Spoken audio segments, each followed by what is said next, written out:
Buenos días, muchas gracias a los expositores. Mi pregunta es al doctor Montenegro. Son dos preguntas. Una, Doc, ¿existen diferencias entre IBP en hemorragia digestiva alta no varicial? Y si en un mismo IBP, por ejemplo omeprazol, si existen estudios de diferencia entre el impacto clínico que puede haber en una dosis endovenosa versus una dosis vía oral.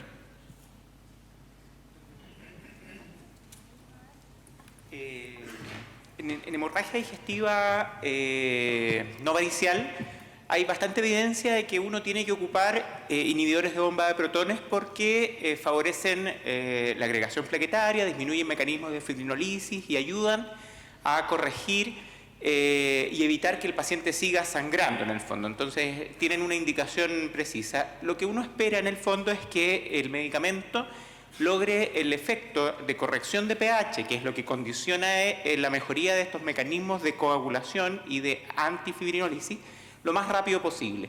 En ese sentido, la administración endovenosa pareciera ser la más indicada. Existe solo un trabajo que evalúa esto, que es un trabajo clásico, en donde se administra un bolo de omeprazol endovenoso y después se administra una dosis de 8 miligramos por hora en forma continua durante 3 días, y esto está demostrado que disminuye la mortalidad y disminuye la tasa de resangrado. Ahora, trabajos comparativos entre los distintos inhibidores de bomba de protones no existen en hemorragia digestiva aguda, y lo que uno hace en el fondo es guiarse un poco por las características farmacocinéticas y farmacodinámicas de los medicamentos y la disponibilidad que uno tiene. Si uno dispone de un medicamento endovenoso, úselo en una dosis de carga, aproximándose más o menos a los 80 miligramos en bolo, y después, si no tiene la administración endovenosa continua, úselo en una dosis mayor. ¿Cuál es la que se recomienda? Doble dosis máxima, habitualmente omeprazol 40 miligramos cada 6 horas, y esa sería una recomendación sin una evidencia muy contundente. Y la segunda pregunta, perdón, no se me olvidó, era...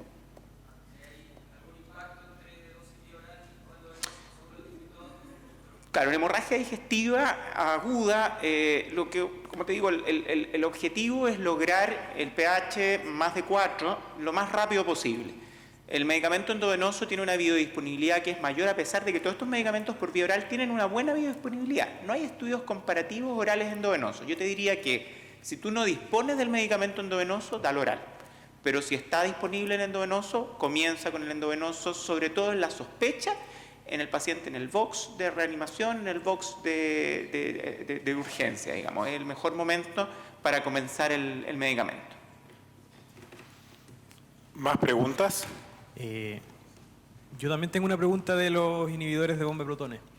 Quería preguntar, porque un caso que se ve frecuentemente es ya la señora María está tomando 10 remedios y le duele la guata. Démosle omeprazol. ¿Eso sirve? ¿Tiene evidencia? Claro, no, yo lo que les mostraba ahí en esa segunda diapositiva de la presentación es que los inhibidores de bomba de protones se sobreusan. Hay varios trabajos publicados en la literatura y que son recientes en donde se demuestra el sobreuso de los inhibidores de bomba de protones. Las 4 indicaciones que yo les mencioné que tienen evidencia, es una evidencia contundente. Son trabajos hechos con omeprazol. El omeprazol fue la primera molécula de los inhibidores de bomba de protones que demostró ser mucho más efectiva que placebo y mucho más efectiva que los H2. Demostrar después que una molécula es superior a otra requiere análisis mucho más amplios, con N mucho más grandes, y no hay muchos estudios que los comparen. Ahora, la evidencia dice de que el uso preventivo de úlcera, de úlcera en el paciente que tiene riesgo de formar úlcera es para antiinflamatorios, aspirina, prednisona, y ahí uno podría ocuparlo. Las guías GES lo recomiendan y es una indicación, por ejemplo, tratar el Helicobacter pylori en esos pacientes que van a usar forma crónica antiinflamatorio y mantener el inhibidor de bomba de protones durante todo el tiempo que el paciente esté tomando antiinflamatorio. Eso está en las recomendaciones GES y se reafirman un par de trabajos que aparecieron ahora último. En la aspirina es lo mismo. Eso previene el desarrollo de úlceras. Ahora, ¿qué es lo que ocurre con la polifarmacia en el fondo, los pacientes geriátricos y todo? Existen muchos medicamentos que favorecen el reflujo gastroesofágico que relajan el esfínter, la unión gastroesofágica, los benzodiazepínicos, los betabloqueadores, que podrían favorecer el desarrollo de síntomas de reflujo. El reflujo gastroesofágico, les recuerdo, existen dos tipos, un erosivo y un erosivo. Los inhibidores de bomba de protones sirven para el alivio de los síntomas. Entonces, si el paciente tiene síntomas de reflujo gastroesofágico y tú con una endoscopía documentas que el paciente hace esofagitis por reflujo, yo te diría que sí tiene indicación. Si el paciente tiene dolor abdominal porque está distendido, porque tiene un trastorno digestivo funcional, esa no es una buena indicación del inhibidor de bomba de protones. ¿Qué sirve en estos casos desde el punto de vista práctico, ya que hay muchos médicos de atención primaria? Prueba terapéutica. Pues si el paciente nota alivio de los síntomas de reflujo gastroesofágico, uno se lo puede seguir dando. Si el paciente no nota alivio de los síntomas, es mejor cortarlo. El alivio de los síntomas es rápido. Como vimos en ese trabajo que les mostré la tabla, la data está horrible, así que no se vio mucho, pero ahí los pacientes, cuando uno parte el inhibidor de bomba de protones, nota el alivio cuando es real. Al 5.º día con el esomeprazol, al 9.º día con el omeprazol común y corriente. Entonces, si el paciente responde precozmente, podría ser una indicación. Tener mucho cuidado, como vimos en las presentaciones después, con las interacciones farmacológicas. La levotiroxina, el Eutirox es muy, muy importante, digamos, de recordar, pero yo te diría que polifarmacia, IVP, de entrada a todos, no. Hay que definir si va a tomar antiinflamatorios, sí o no, si los síntomas que tiene el paciente son de reflujo, sí o no, es un colon irritable, y no darlo para el colon irritable. Eso es un error. Aquí tenemos otra pregunta. Yo tengo otra pregunta para el doctor Montenegro. Doctor, en cuanto a los mitos en relación a los IVP, se ha visto que hay una asociación descrita desde hace mucho tiempo de los IVP por uso prolongado con el riesgo de fractura. Los últimos trabajos muestran que a lo mejor no tendrían efecto ni en la densitometría ni en la estructura ósea. ¿Cuál es su opinión? Escapa el objetivo de la presentación. Era cuál se usa, digamos, no es la seguridad de los inhibidores de bomba de protones, pero, a ver, todos los estudios que hay en relación al riesgo de fractura con los inhibidores de bomba de protones hacen mención a estudios epidemiológicos, en el fondo, que son bases de datos muy buenas que tienen los europeos, los americanos, en donde ellos lo que ven es todos los pacientes que se fracturan y cuáles estaban ocupando metformina, cuáles estaban ocupando aspirina, cuáles estaban tomando inhibidores de bomba de protones. El gran problema es lo primero que les mencioné, que el 77% de los pacientes que consultan al gastroenterólogo salen con inhibidores de bomba de protones. Eso es lo que sabemos. O sea, eso en el Reino Unido, que tienen estrategias de control de uso de medicamentos un poco más estrictas incluso que las que tenemos nosotros. Entonces, esta asociación que hay es una asociación más bien epidemiológica. Lo que sí sabemos es que el ácido es necesario para la absorción de calcio, fierro, para la absorción de la levotiroxina. Si tú bloqueas el ácido, vas a disminuir la absorción, pero no hay un estudio prospectivo, randomizado, que evalúe, digamos, el efecto directo del inhibidor de bomba de protones sobre el riesgo de fractura. Yo, ¿qué es lo que le diría o cuál sería la recomendación? Si ustedes tienen un paciente con enfermedad por reflujo gastroesofágico, que yo les diría que es y junto con el uso de antiinflamatorios en forma crónica, es la gran indicación de uso permanente de inhibidor de bomba de protones y está en una edad posmenopáusica, hágale una densitometría ósea. Si el paciente tiene efectivamente osteopenia, osteoporosis, trátele la osteopenia y la osteoporosis, y si el paciente se va a beneficiar del inhibidor de bomba de protones, no se lo saquen, porque ese paciente va a tener síntomas, va a tener una mala calidad de vida. La asociación no es una asociación directa, es una asociación epidemiológica. Por lo tanto, mientras no tengamos un estudio que esté diseñado para evaluar el riesgo de fractura con los inhibidores de bomba de protones, no veo una razón para suspenderlo. Sí, en población de riesgo, mujer posmenopáusica, mujeres, básicamente hombres de edad mayor, uso más permanente de inhibidores de bomba de protones, atento al tratamiento de la osteopenia y la osteoporosis, quizá un poco más que en la población general, que igual uno debiese estar preocupado.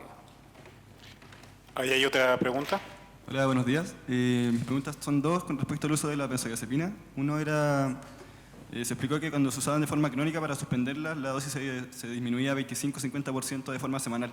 ¿Eso es respecto de una dosis inicial que usa el paciente o se va reduciendo eso de la dosis que va quedando? Y de ser así, ¿después de cuánto tiempo se suspende totalmente? Y la otra, ¿cuál es la forma correcta de recetar una benzodiazepina en la receta? Si poner solo el nombre del principio activo, también como el preparado comercial. Bien. Lo que hay que hacer con la reducción gradual de las benzodiazepinas que tienen dosis equivalentes sobre 30 miligramos de diazepam al día, que serían, por ejemplo, en el caso de clonazepam 6 miligramos, lo que hay que hacer es partir disminuyendo la dosis entre un 25 y un 50% dependiendo del contexto del paciente. Luego de una semana reducir el mismo día que se comenzó la semana anterior. Por ejemplo, si partimos el lunes, el próximo lunes se baja un 25 o 50% hasta llegar a la mínima dosis que se pueda. Ese es el gran problema de este punto. Como prácticamente un comprimido, por ejemplo, de 2 miligramos, que no es muy grande, lo puedes partir en muchas partes.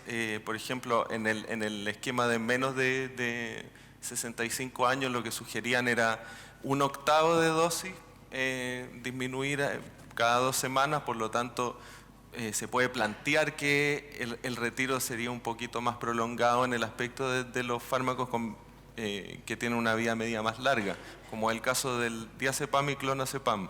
A diferencia de lo que ocurre con el lorazepam, que tiene una vida media intermedia, entre 12 y 15 horas de vida media, lo que hace que sea un poco más fácil el retiro, o más rápido, entre comillas.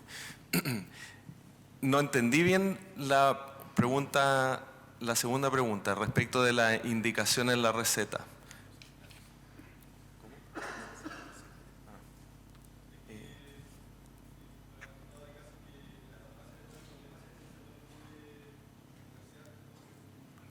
Perfecto. Respecto de la condición de venta de las benzodiazepinas. Las benzodiazepinas están clasificados como psicotrópicos, por lo tanto, el control de la receta es estricto, es con control de stock. Por lo tanto, la receta es retenida, en la farmacia se guarda, se registra en un libro que está bajo el reglamento 406 del Decreto Supremo en respecto a la normativa de uso de los psicotrópicos. Por lo tanto, deben estar todos los datos del paciente, tienen que estar también los datos del médico con la firma, idealmente el timbre, no es necesario el registro del colegio médico, pero a veces hay algunas farmacias que hacen algunos problemas, pero eso son arbitrariedades. Lo que sí tiene que ir son los datos del paciente, tiene que ir el principio activo con su dosis, la cantidad de cajas que se necesitan en relación al tiempo de tratamiento, que generalmente no hay que poner a permanencia porque si no, no van a saber cuántas cajas entregar, pero tiene que estar detallado cuánta cantidad de cajas, la dosis diaria que va a recibir y el tiempo de tratamiento. Más obviamente la firma del médico, la fecha, porque tienen un periodo de expiración la receta, y finalmente tiene que ir también el timbre para dar fe de que en el fondo lo hizo la persona que corresponde en la prescripción. No sé si queda clara la respuesta. Vale. Estamos cortos en el tiempo, así que vamos a dejar últimas 2 preguntas y le vamos a pedir a los expositores si pueden ser respuestas breves en 30 segundos para poder pasar al café. ¿Ya? Lo intentaré. Yo tengo una pregunta sobre los antidiabéticos orales. Se parte obviamente con metformina, pero ¿cuándo empiezo con los demás? ¿Qué dosis de metformina alcanzo antes de empezar los otros? Ya, mira, lo que habitualmente se hace para evitar la inercia es que después de 3 meses tú haces el control de hemoglobina glicosilada. Si ese control de hemoglobina glicosilada no está dentro de las metas, que ya vimos que pueden ser diferenciadas e individualizadas, tú tienes que agregar otro fármaco. Obviamente, si la metformina, por ejemplo, no está dada en dosis máxima, podemos seguir aumentando la dosis. ¿Cuál es la dosis máxima de metformina? Es 2.500. Sin embargo, la dosis plató se alcanza a los 2.000. 500 miligramos de metformina, la verdad que no hace nada. Uno empieza con dosis de 750, va agregando y dosis que son efectivas son hasta 2000. Más allá de eso, la verdad que no hay ninguna diferencia, llegando a la dosis máxima de 2500. Muchas gracias. Última pregunta. Buenos días, gracias por la presentación. Mi pregunta va por las benzodiazepinas. Uno puede encontrarse con un paciente que, entre comillas, falla el esquema de retiro de la benzodiazepina y puede sentir presión del paciente o incluso de la familia. Puede verse tentado a dejar, por ejemplo, clonazepam de 0,5 1/4 en la noche. Y mi pregunta es si los riesgos a largo plazo, sobre todo de deterioro cognitivo en el adulto mayor, pueden ser dosis dependientes. Sí, Gracias. Sí, pueden ser dosis dependientes. Apelando al tiempo voy a responder muy rápido. Así que en relación a las dosis bajas se pueden retirar los medicamentos de forma rápida, pero lo que sí es recomendable que, por ejemplo, si se está manejando el insomnio con una benzodiazepina en dosis baja, se puede reemplazar por otro tipo de inductor del sueño, por ejemplo, pero por un periodo acotado de tiempo, para poder después hacer un retiro, entre comillas, más seguro desde la benzodiazepina hasta un fármaco que tenga un menor potencial de dependencia. Ese es el punto.